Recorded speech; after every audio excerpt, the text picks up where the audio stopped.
لیے کافی ہے، جیتے جی پاک محمد کا ہو جا، دنیا بھی تیرا حیا کرے گی، فرشتے بھی تیرا حیا کرے گی۔ ہماری طبیعتوں کے اندر تو یہ کمی آ گئی نا، بدقسمتی ہے ہماری۔ ہم سمجھ بیٹھے کہ نہیں بھائی ہمارے لیے اتنا ہی کافی ہے کہ میرا فلاں میاں صاحب سے تعلق ہے، میرے لیے اتنا ہی کافی ہے کہ فلاں اس حساب سے میرا تعلق ہے۔ یہ ساری محبتیں جھوٹی ہیں، سچی محبت مدینے والے کی ہے، جسے مل جائے یہاں بھی بیڑا پار ہے، وہاں بھی بیڑا پار ہے۔ اب میں یہ پیغام بھی عرض کرنا چاہوں گا کہ موت اور جنازہ، ہم تو جنازہ پڑھتے ہوئے بھی موبائل کان کو فوراً، پہلے بھی بعد میں بھی، پھر کاروبار جاری ہے، قبرستان میں کھڑے اپنے ہی باپ کی قبر کے پاس کھڑے ہو کے پھر بھی دل کے اندر وہ کیفیت پیدا نہیں ہو رہی۔ میرے نبی نے قبرستان جانے کا جو بنیادی پیغام ہمیں دیا وہ یہی تھا کہ انہا تزہد فی الدنیا وتذکر الآخرہ، قبرستان جا کر بھی تیرے دل میں آخرت کی فکر پیدا نہ ہو سکی تو تیری یہ آنا جانا بھی کسی کام کا نہیں ہے۔ ہماری اوقات کیا ہے؟ ہمارے تو پلے ہی کچھ نہیں ہے۔ موت کا مرحلہ جب حضرت سیدنا صدیق اکبر پر آتا ہے، جن سے اللہ راضی، اللہ کا رسول راضی ہے۔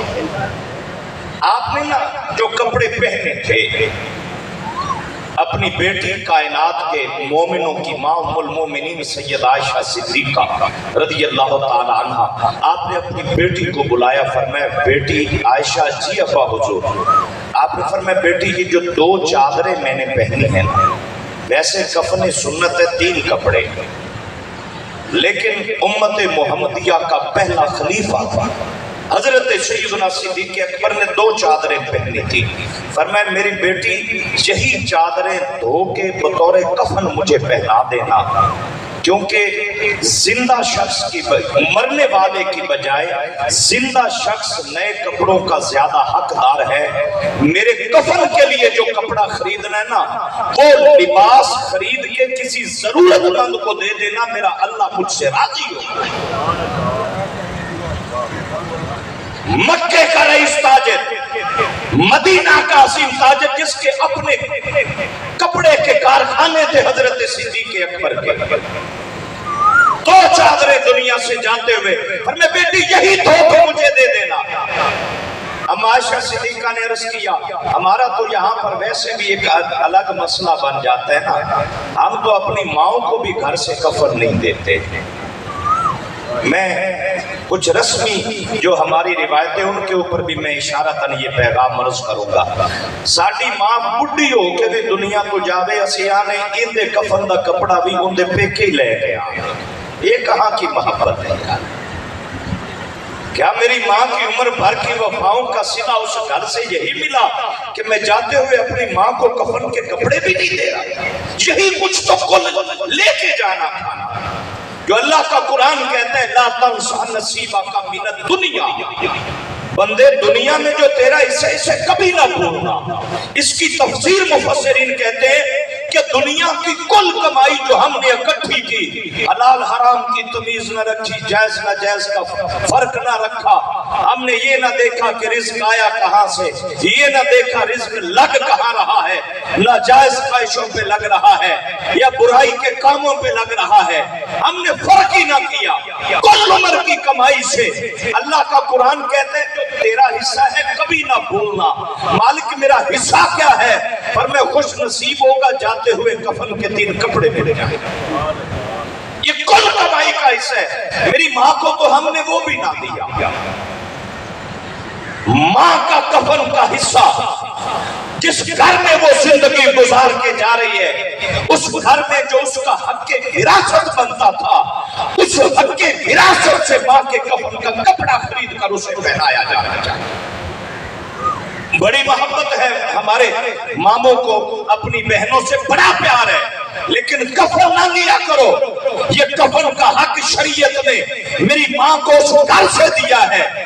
ماموں پیار کرنے والے انہیں کہہ دو کو صدقہ و خیرات کر دو تاکہ ناراضگیاں بھی نہ بڑھے اور